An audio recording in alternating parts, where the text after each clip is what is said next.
वक्रतुंड महाकाय कोटिसूर्यसमप्रभ निर्विघ्नं कुरु मे देव सर्वकार्येषु सर्वदा।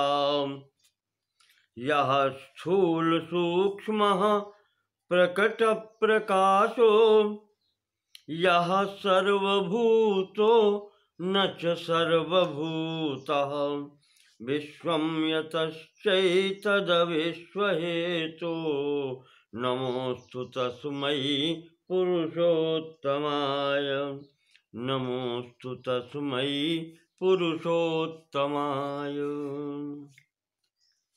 ओम नमो भगवते वासुदेवाय। श्री विष्णु पुराण के पंचम अंश के पिछले प्रसंग में हमने आपको बताया कंस का वध करके भगवान ने महाराज उग्रसेन को राज्याधिकारी बनाया, पुनः सिंहासन पर प्रतिष्ठित किया और इंद्र के यहां से दिव्य सुधर्मा सभा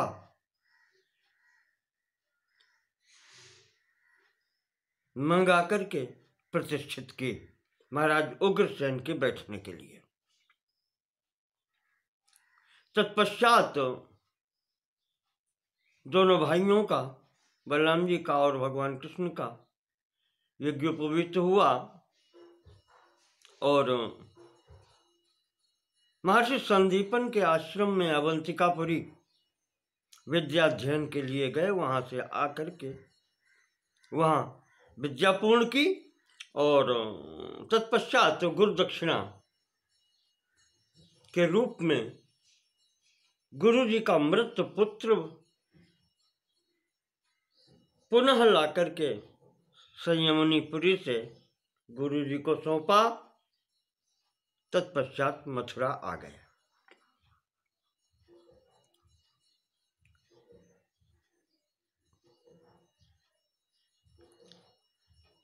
आगे की कथा में अब महर्षि पराशर जी बतला रहे हैं मैत्रेय जी को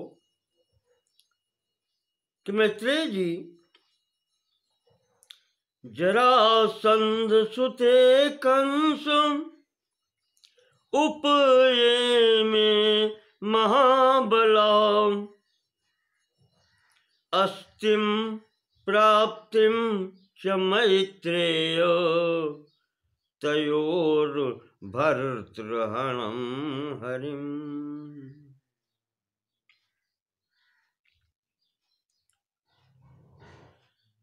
जरासंध की दो पुत्रियां थीं जिनके नाम थे अस्ति और प्राप्ति।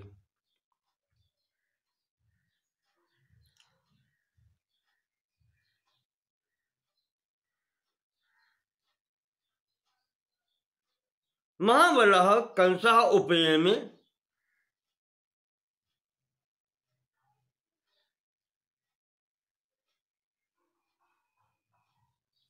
महाबली कंस ने इन दोनों कन्याओं से विवाह किया था। जरासंध की पुत्रियां थीं।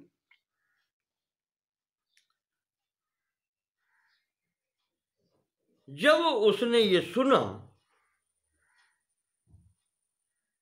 कि मेरे दामाद को, जमाई को कृष्ण ने मार डाला, तो क्रोध पूर्वक उसने बड़ी सेना तैयार की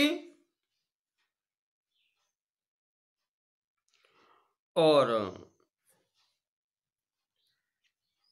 मथुरा को चारों तरफ से जाकर के घेर लिया।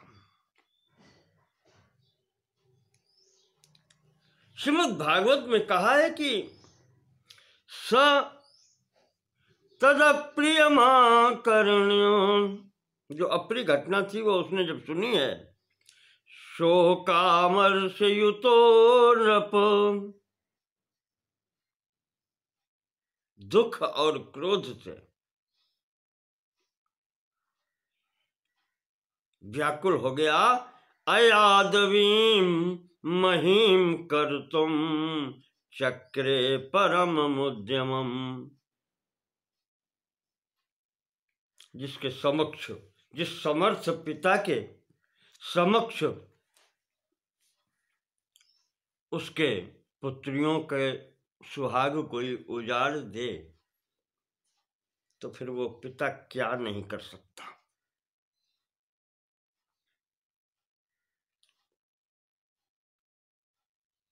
पुत्रियां जाकर के सामने रोई हैं तो अयाजवीं महीम कर तुम चक्रे परम उद्यमः, उसने कहा कि यादव विहीन पृथ्वी कर दूंगा, और 23 अक्षौहिणी सेना लेकर के उसने मथुरा घेर ली। अक्षौहिणी भी सैन्यस्य त्रयोविंशतिभिर्वृतः उपेत्य मथुरां सोऽथ रुरोध मगधेश्वरः, मगध सम्राट ने, जरासंध ने जाकर के 23 अक्षौहिणी सेना ली और मथुरा को घेर लिया। ये स्थिति जब देखी तो बहुत छोटी सी सेना लेकर के बलराम जी और कृष्ण मथुरा से निकले हैं। युद्ध प्रारंभ हो गया। विपक्षी की सेना बहुत बड़ी है। ततो रामश्च कृष्णश्च मतिं चक्रतुरंजसा आयुधानां पुराणानां आदाने मुनि सत्तम। तो बलराम जी ने और कृष्ण ने सोचा कि अब इन आयुधों से कार्य नहीं चलेगा, सेना बहुत बड़ी है, तो उन्होंने अपने दिव्य आयुधों का स्मरण किया। तो जैसे ही स्मरण करते हैं, अनंतरम हरे शार्ंगम, भगवान का शार्ंग धनुष, तूणौ चाक्षय सायकौ, और 2 तरकस जिसमें बाण रखे जाते हैं, अक्षय, आकाशादागतौ विप्र तथा कौमोदकी गदा, आकाश मार्ग से धनुष बाण और कौमोद की गदा आ गए। हलम च बलभद्रस्य गगनादागतं महत् मनसोभिमतं विप्र सुनंदम मुसलम तथा। बलराम जी का वो हल और इनका जो मन को भाने वाला हथियार है, मन को जो अधिक भाता है, मनसो अभिमतम, ये जो इनका हथियार है, ये अस्त्र शस्त्र है जो मुसल,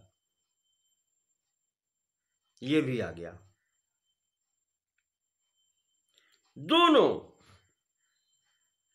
वीर बलराम जी और श्री कृष्ण, बस इतने से ही ततो युद्धे पराजित्य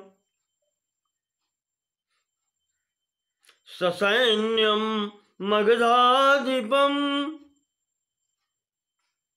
सेना के सहित तो उस मगध सम्राट को, जरासंध को हरा दिया और अपनी पुरी में अंदर वापस आ गए।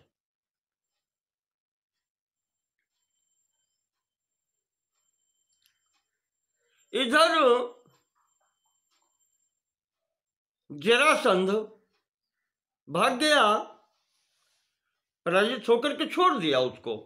भगवान ने उसकी परवाह नहीं की कि ये जीवित बच गया है तो चला गया है, जबकि नीति है कि रिपुरल्पोपि नोपेक्षते, न उपेक्षते। शत्रु कितना भी छोटा क्यों न हो, उसकी उपेक्षा नहीं करनी चाहिए, उसको छोटा नहीं समझना चाहिए। पर महाराज जी ने छोड़ दिया, चला गया, छोड़ दिया। हुआ क्या, थोड़े ही दिन में फिर उतनी सेना लेकर के 23 अक्षौणी फिर आ गया। इस बार भी पराशर जी कहते हैं कि हारा और यहां से भागा, सेना समाप्त।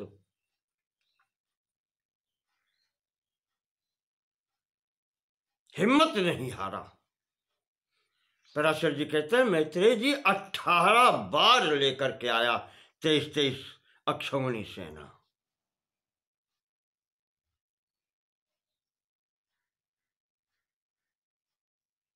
और स्थिति वही बनती थी।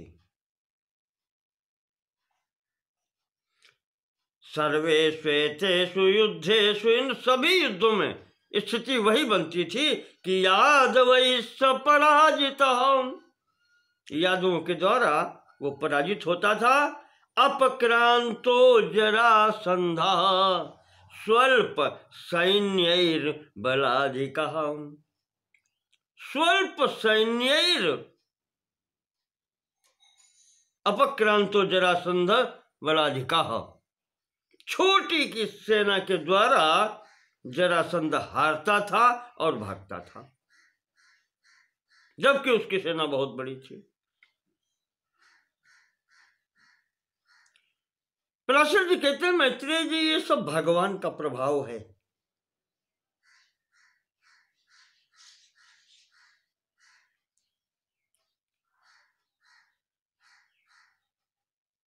हनुमान जी ने नहीं कहा है कि यह सब तब प्रताप रघुराई।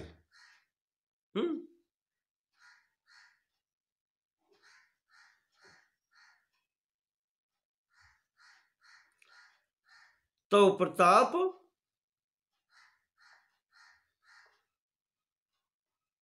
बलवा न लही जार सकहि खलु तूल। भगवान का प्रभाव वो है, कहते हैं अग्नि रुई को जला देती है, और भगवान अगर विपरीत हो जाए या उसका, तो रुई अग्नि को जला सकती है। वही यहां पर कहते हैं। यह अधरों की विजय नहीं है, ये भगवान के सानिध्य का फल है।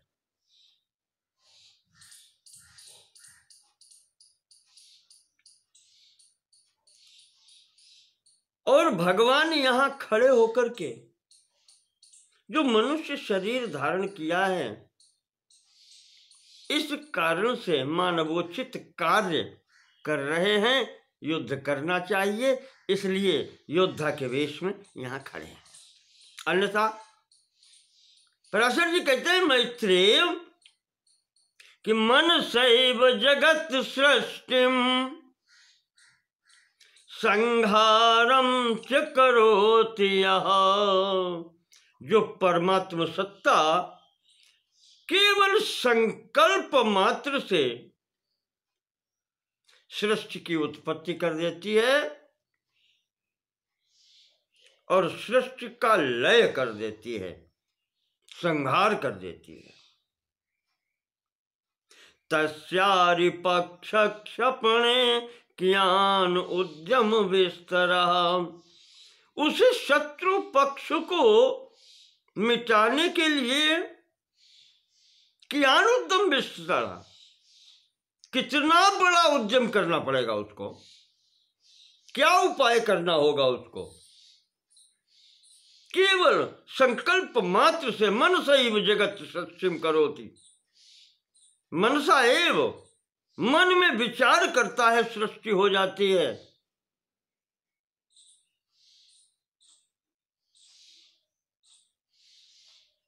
सो कामयत एको हम बहुश्याम। बस इतना ही करना होता है। मैं एक हूं बहुत हो जाऊं, सृष्टि हो गई। और जब समय आता है तो उस सृष्टि का संहार हो जाता है। केवल भ्रकुटि विलास सृष्टि लय हुई। तो तस्यारि पक्ष क्षपणे कियान उद्यम विस्तरह। तो ऐसे महान पुरुष, ऐसी महान परब्रह्म परमात्मिक सत्ता के लिए पहली बात तो कौन शत्रु कौन मित्र, और अगर शत्रु है भी तो उसको समाप्त करने के लिए क्या किसी उपाय की आवश्यकता होगी ना। तथापि यो मनुष्याणां धर्मः तमनुवर्तते कुर्वन् बलवता संधि हीनैर्युद्धं करोत्यसौ। फिर भी क्योंकि मनुष्य धारण स्वरूप धारण किया है, मानव धर्मों का अनुवर्तन करना ही है। जस काछिए तस चाहिए नाचा। जैसा स्वयं किया है वैसा अभिनय करना पड़ेगा। उसी का सहारा लेकर के, नित्य का सहारा लेकर के भगवान मनुष्य शरीर में आए हैं। तो बलवान से संधि करते हैं और हीनैर्युद्धम करोति, और हीन या अपने से कम जो बल वाले हैं उनके साथ में युद्ध करते हैं। कहीं साम दाम दान भेद सभी नीतियों का यहां पर पालन करते हैं आप। साम कहीं आवश्यकता होती है तो हाथ जोड़ के भी काम चल जाता है। दान ले दे के काम चल जाए, कुछ देना पड़े त्याग करना पड़े करो। साम चोप प्रदानम च तथा भेदम च दर्शयन, और कहीं आवश्यकता पड़े तो शत्रुओं में फूट डालो, भेद डाल दो। और करोति दंड पातम च क्वचिदेव पलायनम, और कहीं दंड की आवश्यकता है तो सामर्थ्य है तो दंड दो, अन्यथा पलायनम, भाग जाओ। ये भी उनकी नीति में सम्मिलित है। क्वचिदेव पलायनम, कभी अगर आवश्यकता पड़े तो भाग जाओ। इस प्रकार भगवान यहां पर इस स्वरूप से लीलाएं करते हैं। पराशर जी कहते हैं कि गार्ग्यम गोश्याम द्विजम श्याल षंड इत्युक्तवान द्विजा। इस बीच में एक घटना हो गई। नहीं, इस बीच में नहीं, घटना पूर्ववर्ती थी, उसका फल आज सामने आ रहा है। पराशर जी कहते हैं मैत्रेय जी एक बार की घटना है। महर्षि गार्ग्य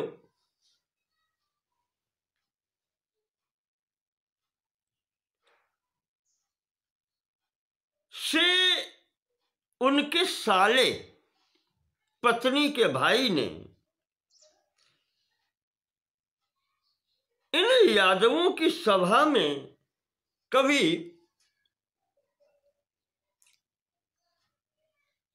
षंड इति उक्तवान, षंड कह दिया, नपुंसक कह दिया। साले ने कहा, पत्नी के भाई ने कहा, और हंसी कर दी। महाराज गार्ग को बुरा लग गया, उन्होंने उसका बुरा माना। इस साले ने कहा और सभा में लोग बैठे थे, सब हंस पड़े। महाराज को इतना बुरा लगा कि वहां से उठ करके चले गए। विचार किया कि देश छोड़ दे।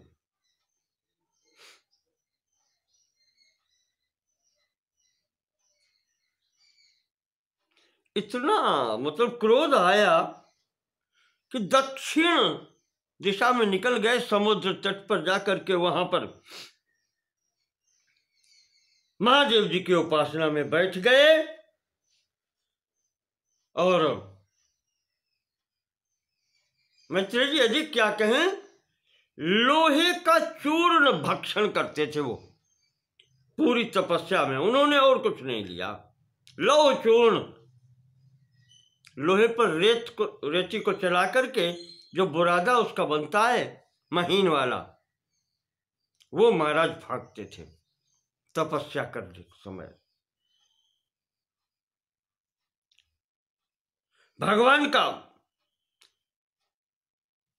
भगवान भोलेनाथ का प्रभाव फिर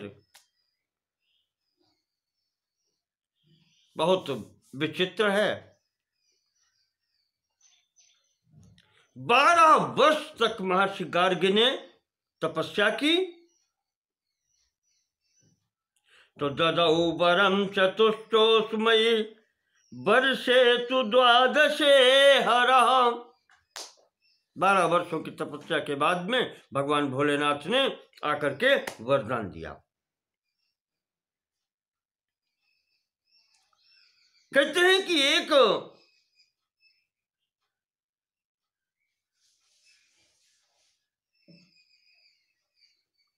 यवन राज था कोई, उसने महर्षि की उस समय सेवा की थी।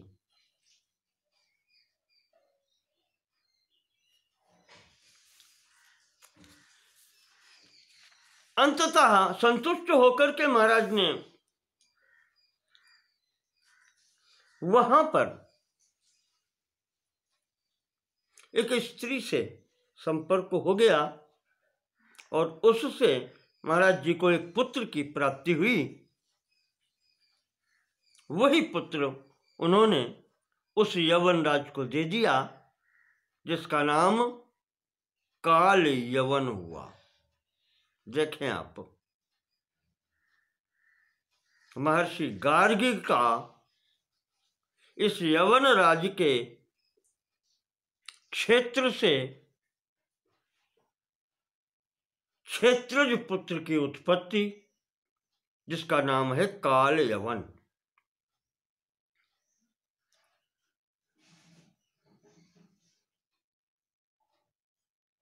महर्षि गार्गी की तपस्या का फल है ये। और महाराज को वो क्रोध जो था मथुरा वासियों पर, यादवों पर, जहां उनका परिहास हुआ था, चित्त में यही था ऐसा पुत्र उत्पन्न कर देंगे जो मथुरा वासियों से भी बढ़ करके होगा। इस कारण से यवन राज अंतिम स्थिति में इस अपने बालक को, कालयवन को, राज्य पद पर अभिषिक्त करके और स्वयं वन को चला गया। सतुवीर्य मदोन्मत्तः पृथिव्यां बलिनो नृपान् अपृच्छन्नारद तस्मै कथयामास यादवान्। पराक्रम से, बल से मदमाता ये कालयवन एक दिन नारद जी से पूछ बैठा कि महाराज, कौन ऐसा राजा है जो युद्ध क्षेत्र में मेरा सामना कर सके? बलवान कौन कौन है राजा? अपरच्छन पूछा उसने नारद से। नारद जी ने कह दिया मथुरा चले जाओ यादव। तो म्लेच्छ कोटि सहस्राणाम, हजारों करोड़ मिलेच्छों की उस सेना लेकर के और आ गया। चतुरंगिनी सेना है, हाथी घोड़ा ऊंट पैदल सब हैं, रथ।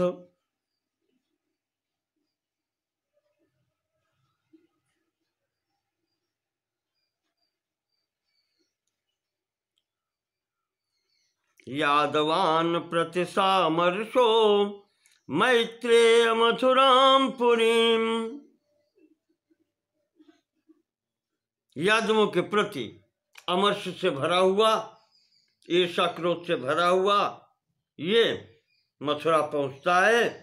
इधर कृष्ण ने सोचा,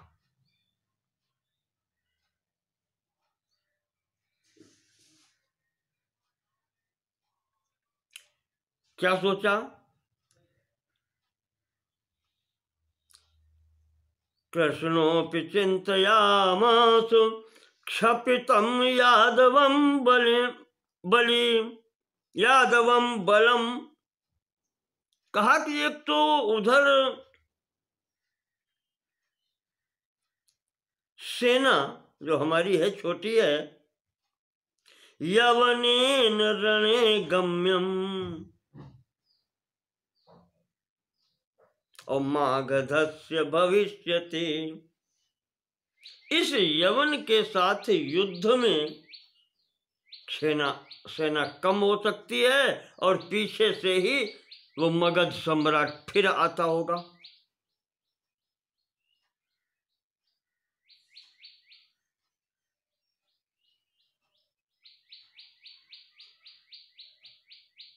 और अगर मागधस्य बलम क्षीणम,